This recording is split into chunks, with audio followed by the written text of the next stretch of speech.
Madame, Monsieur, bonjour. Bienvenue à la rétrospective de cette semaine. Ouvrons cette édition par les élections de ce dimanche 24 juin en Turquie, en rapport avec les scrutins législatifs et présidentiels. Partis d'opposition, associations ou simples électeurs se mobilisent pour surveiller les urnes. Les précisions avec Inestia. Malgré la chaleur irrespirable d'Istanbul qui emplit ce local trop petit, une centaine de personnes écoutent attentivement l'exposé sur les façons de déjouer d'éventuelles tentatives de fraude électorale. Les habitants se mobilisent pour la surveillance des urnes à cette élection présidentielle qui s'annonce comme la plus serrée depuis l'avènement de Tayyip Erdogan au pouvoir il y a 15 ans. Partis civils et d'opposition y sont engagés. J'ai du temps libre et je veux aider. Ce qui m'inquiète, par exemple, ce sont des bulletins qui pourraient être volés. Je vais être en mission à Fatih, un lieu important. Nous avons 799 urnes, dans une soixantaine d'écoles. Nous allons y protéger les bulletins avec nos amis.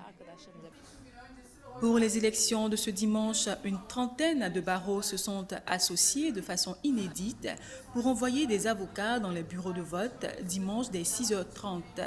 Signe que les craintes sont vives, les principaux partis d'opposition ont eux aussi mis leurs moyens en commun en créant une plateforme pour une élection juste qui effectuera son propre comptage à l'aide d'une application mobile dont ces observateurs seront équipés.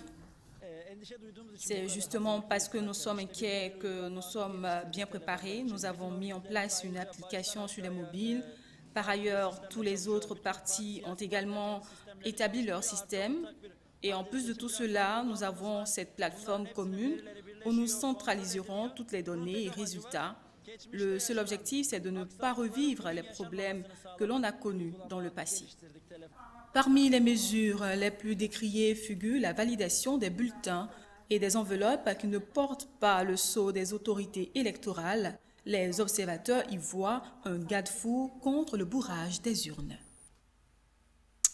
Avec ces élections, le président Erdogan, homme fort de la Turquie depuis 15 ans, se voit menacé pour la première fois. Autre chose, après sa victoire aux élections présidentielles de 2018 en Colombie, Ivan Duque, champion de la droite dure, a annoncé cette semaine que son gouvernement va effectuer des corrections concernant l'accord de paix historique qui a permis le désarmement et la reconversion en parti politique de l'ex-guérilla des FARC. Suivons. La droite dure a récupéré la présidence ce dimanche en Colombie et son champion Ivan Duque a immédiatement annoncé des corrections à l'accord de paix conclu avec l'ex-guérilla FARC. Candidat du Centre démocratique CD, Ivan Duque, âgé de 41 ans, a recueilli 53% des voix contre 41,8% pour Gustavo Petro, âgé de 58 ans, partisan du mouvement Colombie humaine, mais aussi premier candidat de la gauche, à parvenir aussi loin dans une course présidentielle, la première depuis l'accord de paix. De son côté, le parti FARC a appelé le nouveau président au bon sens, car selon lui, il serait nécessaire que le bon sens s'impose en vue d'une paix intégrale. Ivan Duque, qui s'est engagé à apporter des modifications à ce texte qui a polarisé le pays, devient le plus jeune chef d'État élu en Colombie depuis 1872. Novice en politique avec un seul mandat en tant que sénateur, l'avocat et économiste qu'est le nouveau président de la Colombie se défend d'être la marionnette d'Álvaro Uribe. Il a également annoncé qu'il durcirait la position gouvernementale dans les négociations avec l'Armée de libération nationale, ELN. Tourner la page du conflit qui a fait au moins 8 millions de victimes entre morts, disparus et déplacés sera toutefois la tâche fondamentale du nouveau président. Le président élu de la Colombie sera confronté à de nombreux défis, tels la lutte contre la corruption, la sécurité et la justice en Colombie. Cependant, en Roumanie, le président du parti au pouvoir, patron des socialistes, Liviu Dragnea, a été condamné à 3 ans de prison ferme dans une affaire d'emploi fictif. Des milliers de personnes ont manifesté après cette condamnation. Inestia. Le chef des sociaux-démocrates, Liviu Dragnea, a été reconnu coupable jeudi dernier d'avoir incité 2 employés de la protection de l'enfance de son fief de Teleorman à travailler pour l'antenne locale du PSD qu'il dirigeait. Les faits remontent à la période 2006-2012, lorsqu'il était également président du conseil départemental. Le chef du PSD, qui a toujours clamé son innocence, n'ira pas en prison tant que cette condamnation de la Haute Cour de cassation et de justice n'aura pas été confirmée en appel. Mais ce verdict pourrait pousser son parti à riposter en lançant une procédure de destitution du président de centre droit Klaus Iohannis, à côté tiré depuis plusieurs mois avec la majorité de gauche. Le parquet anticorruption viserait dans ses enquêtes plusieurs élus des sociaux-démocrates impliqués dans du détournement de fonds. 2 amendements devraient permettre à M. Dragnea d'obtenir une réhabilitation par rapport à sa première condamnation. Des milliers de manifestants se rassemblent régulièrement devant le siège du gouvernement pour défendre l'indépendance de la justice roumaine. Je ne suis pas tellement impressionnée parce qu'il peut y avoir appel de la décision et tout pourrait encore changer. C'est pourquoi je n'ai pas d'espoir. Je suis heureux, c'est un message qui montre que la justice est indépendante. Dragnea et ses amis ne peuvent pas faire ce qu'ils veulent.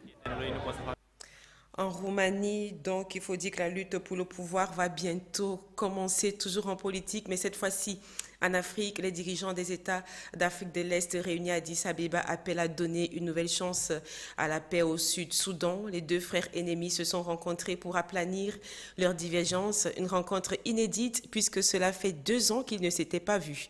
Les détails. Le président sud-soudanais Salva Kiir et le rebelle Riek Machar se sont entretenus mercredi 21 juin dernier pour la première fois en 2 ans à l'invitation du Premier ministre éthiopien Abiy Ahmed qui préside l'autorité intergouvernementale pour le développement IGAD, organisation régionale qui œuvre depuis de longs mois à réactiver le processus de paix. Jeudi dernier, les chefs d'État des pays membres de l'IGAD, notamment le Soudanais Omar El-Béchir, le Kenyan Uhuru Kenyatta, le Somalien Mohamed Abdullahi Mohamed, étaient réunis dans la capitale éthiopienne pour tenter d'accentuer la pression sur Salva Kiir et Machar afin de relancer le processus de paix. Abiy Ahmed, à l'ouverture du sommet, déclarait: Aujourd'hui, chaque seconde et chaque minute qui passe est une occasion manquée de sauver des vies pour soulager la souffrance, pour restaurer la dignité, pour redonner de l'espoir aux désespérés. Nous devons agir et agir maintenant. Le président de la Commission de l'Union africaine, Moussa Faki Mahamat, quant à lui, a encouragé les 2 protagonistes à s'engager résolument à la paix. Des milliers de Soudanais du Sud ont été tués et des centaines de milliers d'autres ont été déplacés de chez eux. Tous les yeux sont rivés sur votre volonté de rendre possible le rêve de paix au Soudan du Sud.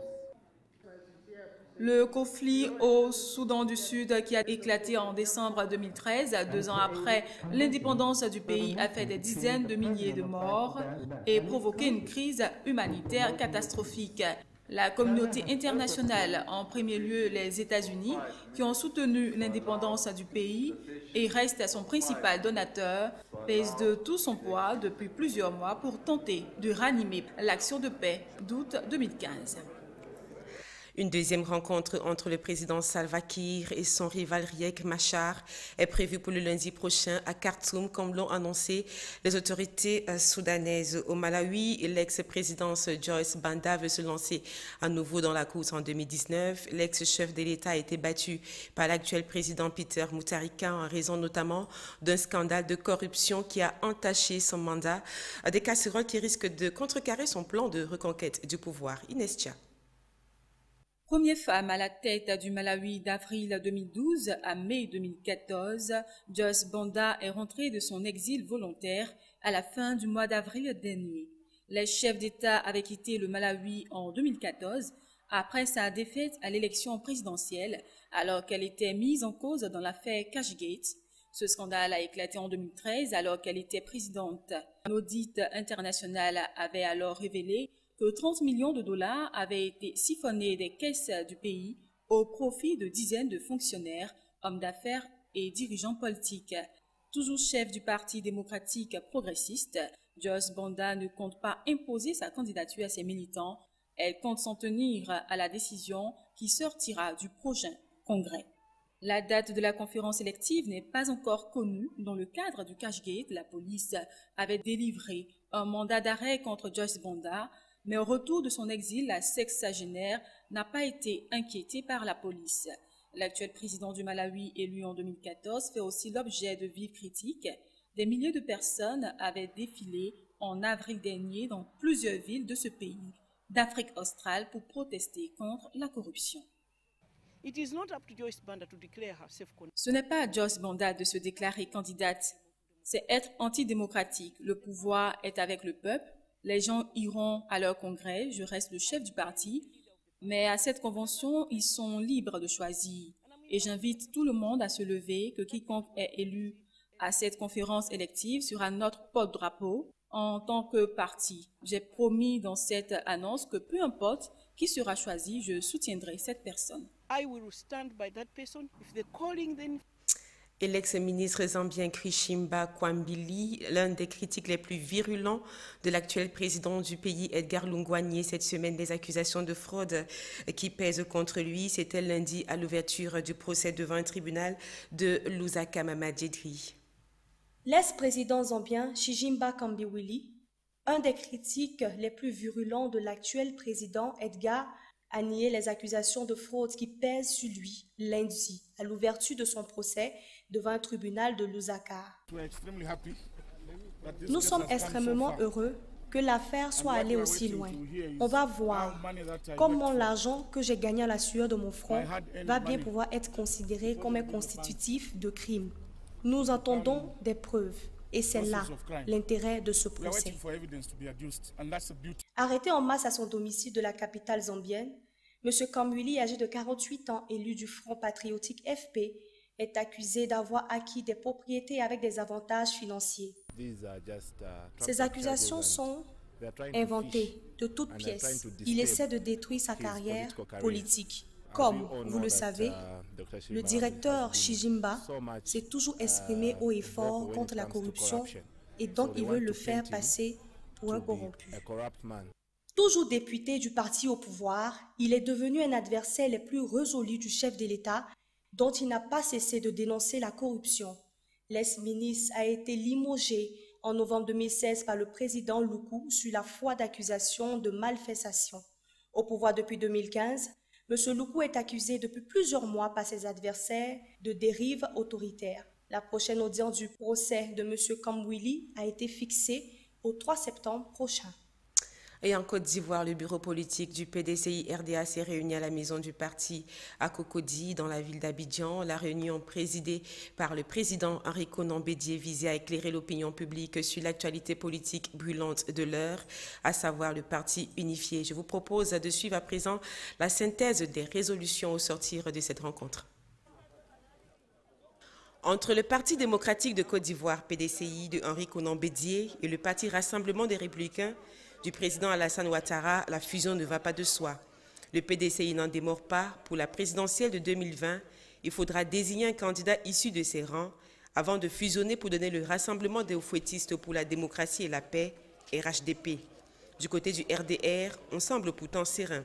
C'est ce qui ressort de la rencontre élargie aux membres du comité des sages qui s'est tenue dimanche dernier. Il s'est essentiellement agi d'examiner l'accord politique du RHDP relatif à la création d'un parti unifié. Après l'adoption de l'ordre du jour, le président du parti a donné la parole au secrétaire exécutif qui a livré les informations relatives aux activités de la direction du parti depuis la réunion du bureau politique le 17 novembre 2015. Par la suite, le secrétaire exécutif chargé des commissions techniques nationales a communiqué au bureau politique les points majeurs se rapportant à l'accord politique du RHDP portant création du parti unifié. Ça n'est suivi la lecture des projets de résolution relatifs au report du 13e congrès ordinaire, à la prolongation du mandat du président du parti, de ceux des organes et des structures spécialisées et de l'adoption de l'accord politique relatif à la création du parti unifié. Suite à la lecture des différents projets de résolution, un débat riche, libre, franc et démocratique s'est instauré entre les membres du bureau politique. Au terme de ces échanges, le bureau politique a affirmé son soutien au président du parti et a endossé la signature de l'accord politique du RHDP relatif à la création d'un parti unifié. Par ailleurs, le bureau politique a pris acte des documents tels que validés par le comité de haut niveau et a décidé de soumettre ces documents à l'examen du prochain congrès ordinaire du PDCI-RDA. Cependant, le bureau politique a mandaté le président du parti pour poursuivre les négociations dans le cadre du RHDP et ce, à toutes les étapes du processus de mise en œuvre du parti unifié RHDP.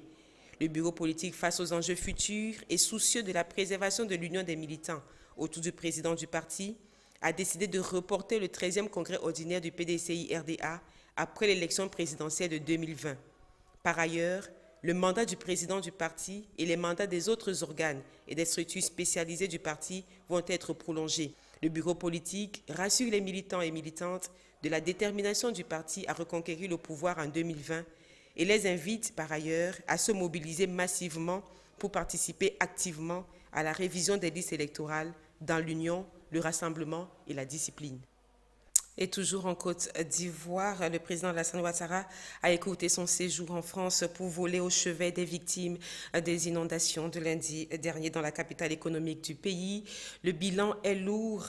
Il ressort 20 morts, soit 18 à Abidjan et 2 à l'intérieur du pays et d'importants dégâts matériels suite au drame causé par les pluies diluviennes. Le président de la Côte d'Ivoire a invité les populations à respecter les consignes de précaution et éviter les installations anarchiques. Je vous propose donc à présent de suivre un extrait de son adresse aux Ivoiriens. Nous devons faire preuve de civisme parce que vous savez, la vie humaine n'a pas de prix. On ne peut pas continuer de subir des situations de ce genre. Moi, je suis totalement offusqué et vraiment je suis meurtri et je voudrais dire à tous nos concitoyens de grâce, aidez-nous. Et nous travaillons pour que nous ne soyons plus surpris par de telles situations et vraiment mes condoléances attristées et toute ma compassion. Et nous prendrons des dispositions. J'ai dégagé avec le ministre des Finances et le Premier ministre des ressources de 2 milliards de francs CFA pour essayer de résoudre une série de problèmes que nous avons examinés ce matin. Voilà, l'argent ne peut pas tout résoudre, mais au moins c'est un soulagement que nous pouvons apporter à nos concitoyens. Le président ivoirien Alassane Ouattara invite les populations à respecter les consignes de précaution et éviter les installations anarchiques sur les voies d'évacuation d'eau. Cependant, il faut souligner que ce problème n'est pas propre à la Côte d'Ivoire, car au Gabon, petit pays d'Afrique centrale, à Libreville, la capitale notamment, l'urbanisation anarchique menace les zones protégées. L'urgence est d'adopter des politiques d'urbanisation et de gestion foncière rigoureuses. Reportage.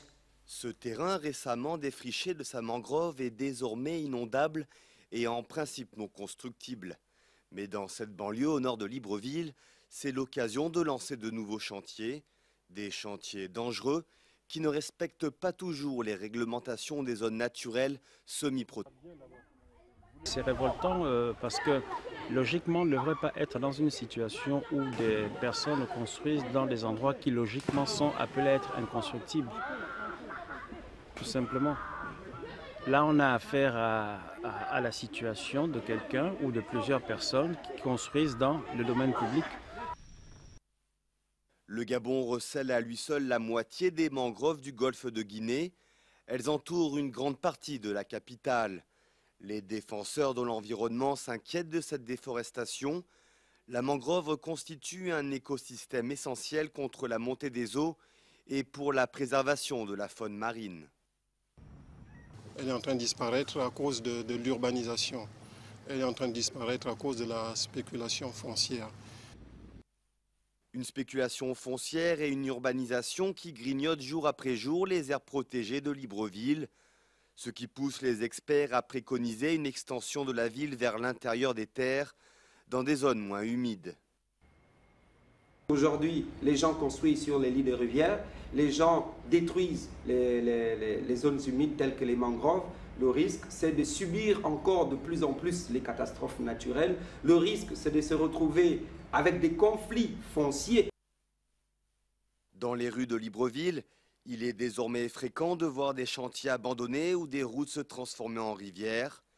Les spécialistes tirent la sonnette d'alarme pour freiner cette urbanisation anarchique et éviter des inondations à répétition potentiellement catastrophiques. Au Nigeria, voisin du Gabon, les djihadistes présumés de Boko Haram ont utilisé des fillettes pour perpétrer des attentats suicides suivi d'attaques à la grenade qui ont fait au moins 31 morts dans le nord-est du pays. Les détails. Au moins 31 personnes ont été tuées dans la nuit du samedi à dimanche dernier dans le nord-est du Nigeria, dans un double attentat de suicide perpétré par des membres supposés être du groupe islamique Boko Haram. Il y a eu 2 attaques de suicide, des explosions et plusieurs blessés à Damboa la nuit dernière.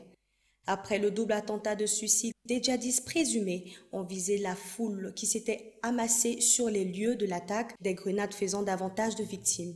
2 kamikazes ont activé auparavant leur charge explosive dans le quartier de Chouari à Damboa, tuant 6 habitants. Un responsable du gouvernement local s'exprimant sous couvert d'anonymat a confirmé le bilan des victimes qui a fait état de 31 morts et de plusieurs blessés.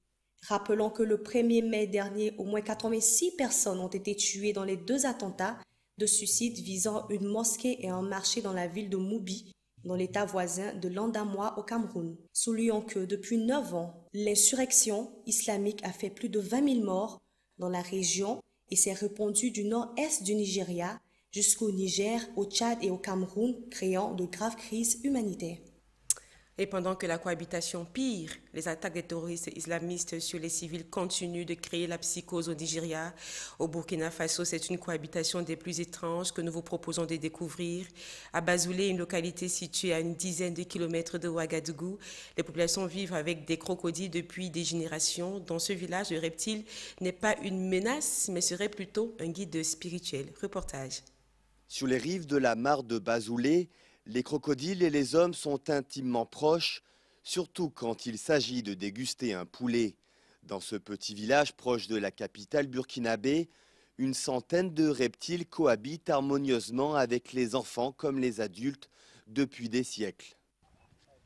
On s'est habitué avec les crocodiles quand on était petit, à nager dans l'eau avec eux et tout ça. Et présentement, on peut toujours les approcher, toucher, s'asseoir dessus, tirer des photos. Même si tu as le courage, s'allonger dessus, faire des photos et tout ça, il n'y a pas de problème. C'est des crocodiles sacrés, ils ne font pas de mal à quelqu'un. Selon la légende, les crocodiles auraient guidé des villageois assoiffés vers une source d'eau il y a plus de 500 ans. Depuis, les hommes et les reptiles sont devenus inséparables et aucune attaque mortelle n'a été recensée. À Bazoulé, les crocodiles sont vénérés. On peut dire que c'est notre totem. En fait, les crocodiles, ils sont représentés comme l'âme de nos ancêtres. Dans ces cas, s'ils meurent, on les enterre et puis on fait même des funérailles, comme si c'était un être humain. La complicité entre l'homme et l'animal a rapidement été perçue comme un ressort de développement. Les touristes sont les bienvenus, à condition qu'ils domptent leur peur. Voilà, c'était sympa à voir de loin, mais bon, après une fois que j'ai dû m'asseoir dessus, là, c'était un petit peu plus flippant. Là. C'était super, hein. Je pense qu'il faut le faire au moins une fois, ça vaut le coup, mais bon, voilà. Maintenant, c'est fini. J'aime bien les regarder de loin. Mais le paisible équilibre de Bazoulé est aujourd'hui menacé. Les attaques menées par les groupes islamistes dans le pays ont fait fuir les touristes. Il y a moins de touristes actuellement. Sinon, dans l'année, on pouvait avoir au moins plus de 10 000 visiteurs dans l'année. Mais actuellement, ça ne dépasse pas 4 000 ou 5 000 visiteurs. Au terrorisme s'ajoute la baisse des précipitations dans la région. La mare aux crocodiles s'assèche au fil des saisons avec le réchauffement climatique. À Bazoulé, les crocodiles devront peut-être orienter à nouveau les villageois vers des contrées plus clémentes. Nous vous proposons d'aller découvrir ces crocodiles de Bazoulé. En économie, au Sénégal, la filière avicole a du plomb dans l'aile. Ce secteur non moins négligeable de l'économie sénégalaise risque de perdre de sa superbe si le gouvernement autorise à nouveau les importations de volailles étrangères. Didi Daniali pour les détails. La production de poulet au Sénégal a multiplié par 7, passant de 7 à 50 millions de têtes par an de 2004 à nos jours. Cette situation a été favorisée par l'interdiction en 2005 des importations de volailles, décrétée à la suite d'une épizootie de crème de riz pavière venue d'Asie. Mais le monde en vase clos du poulet sénégalais risque d'être bientôt chamboulé par l'arrivée de KFC, le géant américain du poulet frit, et par la levée envisagée de l'interdiction des importations. On ne peut pas dire que cette mesure m'enchante. Nous arrivons à peine à écouler tous nos poulets. S'ils rouvrent les frontières, à l'occurrence, ça sera pire.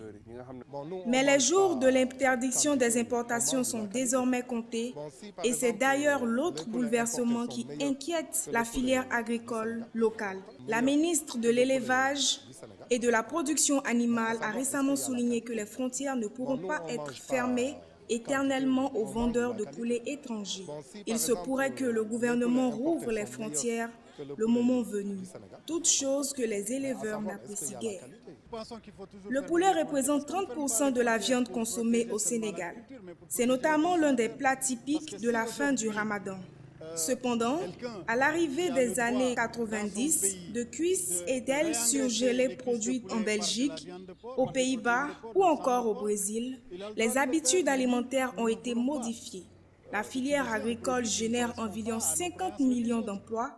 Au Sénégal, direct ou indirect à l'aviculture représente 17% du PIB de l'élevage selon l'interprofession. L'Association des consommateurs sénégalais plaide pour un maintien de l'embargo pour protéger la production locale. Les agriculteurs sénégalais ne savent donc plus à quel sens se vouer. Pareil pour les Noirs sud-africains qui n'arrivent pas à saisir les opportunités économiques qu'offre le pays du fait qu'ils vivent dans des bidonvilles. Le combat des Noirs contre les villes de l'apartheid n'a toujours pas évolué. Reportage. C'est un squat sans électricité avec un seul robinet d'eau pour plus de 300 occupants. Mais pour cet homme, l'immeuble du centre-ville du Cap en Afrique du Sud est sans comparaison avec le bidonville qu'il a quitté un an plus tôt. C'est trop loin. Il n'y a aucune infrastructure, pas de commissariat, pas d'hôpital. Il n'y a rien, absolument rien. L'immeuble est en plein Sea Point, un quartier chic, touristique et blanc de la deuxième ville d'Afrique du Sud, normalement inaccessible pour les plus pauvres qui sont nombreux à travailler ici. On s'en fiche de vivre comme ça si ça montre au gouvernement qu'on veut des maisons dans le centre-ville.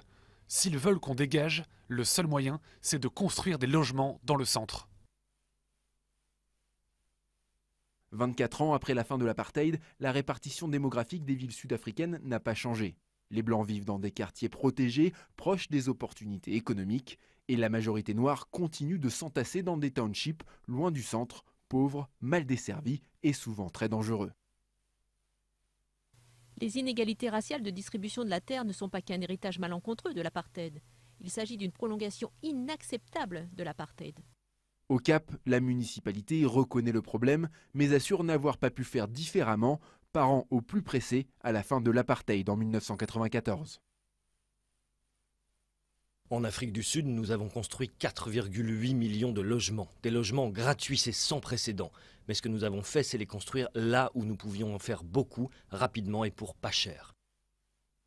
Donc nous les avons construits à la périphérie des villes, loin des emplois, des commodités, de tout ce qui passe pour acquis. Qu'elle soit agricole ou urbaine, la terre est un sujet explosif en Afrique du Sud. Le nouveau président Cyril Ramaphosa a promis d'accélérer la réforme foncière et donc la redistribution à la majorité noire. Le chef d'État joue gros sur la question à l'approche des élections générales en 2019. Cette injustice, c'est une forme de violence qui pousse de nombreuses personnes à exiler dans les pays voisins.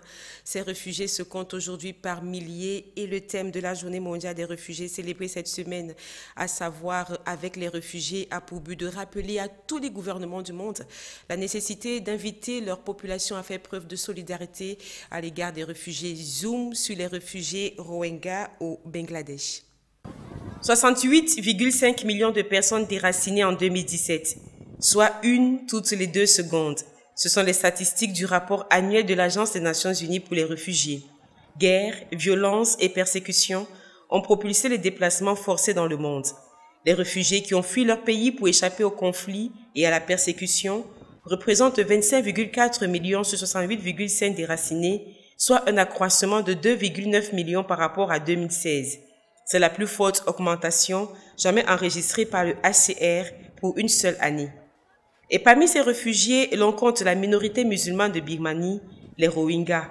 Après quelques jours d'accalmie, leur exode vers le Bangladesh a repris à grande échelle ces derniers jours. Cet exode des Rohingyas a pris de court le Bangladesh, Nation pauvre d'Asie du Sud, à majorité musulmane, et le manque de nourriture des deux côtés de la frontière ferait craindre une catastrophe humanitaire de grande ampleur. Affamés par des journées de marche sans vivre, les réfugiés se pressent aux distributions, mais doivent souvent attendre des heures sous un soleil de plomb pour un repas. D'après les agences humanitaires, 145 000 enfants de moins de 5 ans ont besoin d'une aide d'urgence. On n'est pas venu au Bangladesh pour visiter ou parce que l'on le désirait. On ne pouvait pas supporter les incendies, l'oppression, la violence contre les femmes, les meurtres de nos enfants par l'armée birmane. C'est pour ça qu'on est venu se réfugier au Bangladesh. Le projet de loi Asile-Immigration est arrivé au Palais de Luxembourg ce mardi avec en toile de fond la crise du navire Aquarius et ses 630 migrants. Un collectif de bénévoles d'aide aux migrants a déversé des gilets de sauvetage devant le Sénat pour alerter sur les naufrages en mer et protester contre le projet de loi Asile-Immigration. Brice Guigri. Les 348 gilets de sauvetage portant chacun le nom d'un sénateur sont entassés devant le Sénat sous forme de mémorial temporaire en hommage aux 35 000 morts depuis 1993 dans la traversée en mer vers l'Europe. Une petite dizaine de sénateurs se sont vus remettre de façon symbolique le gilet étiqueté à leur nom avant de prendre la parole pour dénoncer cet après-midi le projet de loi Asile-Immigration. Selon la sénatrice écologique Esther Benbassa, l'urgence est de trouver une loi européenne d'accueil digne et humaine, mais pas une énième loi pour décourager les exilés. Sur les 348 gilets collectés, 259 vont être expédiés dès la semaine prochaine à l'Aquarius, le bateau ambulance refusé par l'Italie qui a trouvé refuge en Espagne dimanche après avoir frôlé les côtes françaises. Et pendant que se tient au Sénat le débat autour du projet controversé de loi Asile-Immigration, Amnesty International France a projeté dans la nuit de lundi à mardi sur la façade centrale de l'Assemblée nationale des harisons en faveur de l'accueil de migrants. Les projections effectuées par une demi-douzaine de militants a duré une vingtaine de minutes jusqu'à ce que des policiers à moto demandent aux projectionnistes de ranger leur matériel. Et pendant que ces bénévoles protestent, les dirigeants de l'Union européenne ont peur du vertige de l'implosion. En Italie, le rejet du navire des migrants Aquarius a provoqué une crise diplomatique entre Paris et l'Italie. Cependant, le navire Diociotti des gardes-côtes italiens est arrivé cette semaine dans le port de Pozzallo où il devait débarquer plus de 500 migrants. Inestia. Selon le Haut Commissariat des Nations Unies pour les réfugiés, le Diociotti a finalement accosté à Pozzallo, secourant 522 personnes. Au cours des opérations de sauvetage, une douzaine de corps sans vie avaient également été repérés. Marco Rutunno, porte-parole en Italie du HCR, affirme que la situation est maîtrisée.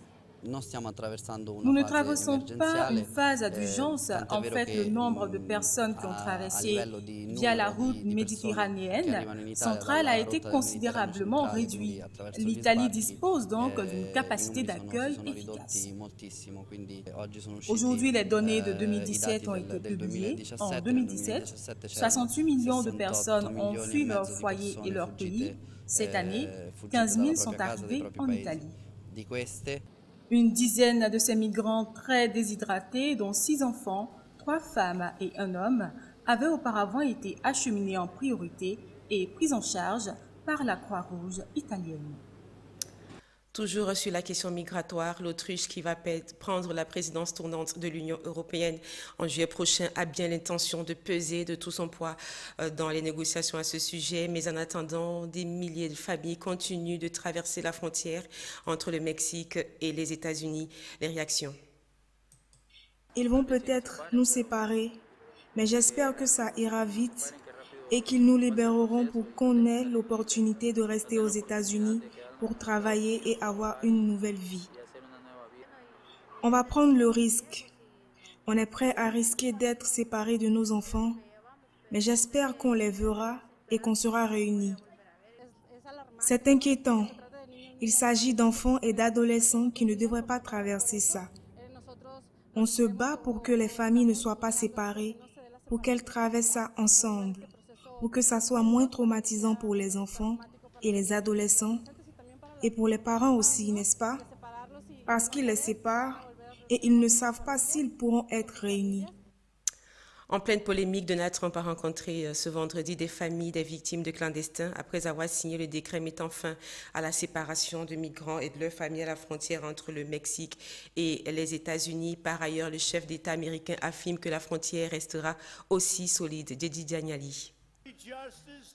Donald Trump fait machine arrière sur la séparation des familles à la frontière. Mais seulement, il précise que la frontière sera toujours aussi solide. Le texte stipule clairement que les poursuites pénales vont continuer à être engagées, mais que parents et enfants vont être détenus ensemble dans l'attente de l'examen de leur dossier. Aujourd'hui, j'ai signé un décret. Nous allons garder les familles unies, mais la frontière sera toujours aussi solide. Les démocrates ne se soucient pas de l'impact de la migration incontrôlée sur vos communautés, vos écoles, vos hôpitaux. Soulignons que c'est la toute première fois que le président américain cède sous la pression de l'opinion publique. Toutefois, l'administration Trump a été défiante à l'égard des organisations internationales. Les États-Unis se sont retirés du Conseil des droits de l'homme de l'ONU. Voilà, la 38e session du Conseil des droits de l'homme de l'ONU s'est ouverte lundi dernier à son siège. Plus de 47 pays membres, 100 pays observateurs, des organisations internationales et non gouvernementales ont pris part aux travaux. Des rédactions de résolutions sur des questions liées aux droits de l'homme ont été présentées, examinées, discutées avant d'être approuvées. Les droits de l'homme ou droits humains sont des droits inaliénables et universels. En Indonésie, un pays en proie à un immense gaspillage alimentaire, une ONG distribue des restes de repas de mariage à des pauvres. C'est dans un bidonville de Jakarta, capitale de l'Indonésie. Dedi Daniali nous en dit un peu plus. Le projet baptisé Bienfaits partagés, chapeauté par l'ONG Food Cycle, distribue des restes de cérémonies de mariage à des pauvres dans un pays en proie au gaspillage alimentaire. Pour l'heure, le mouvement de lutte contre le gaspillage alimentaire se concentre à Jakarta, où des gratte-ciel côtoient des bidonvilles et où les écarts entre riches et pauvres sont très importants.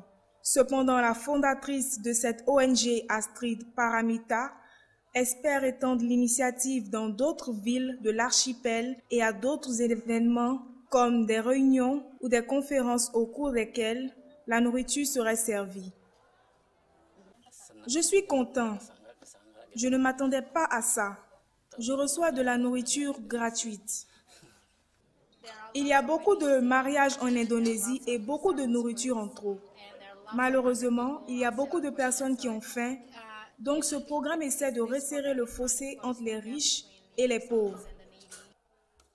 Si l'on gaspille tant lors des mariages indonésiens, c'est en partie à cause d'une tradition locale qui consiste à convier à la cérémonie un maximum d'invités qui, pour la plupart, ne répondent pas présents.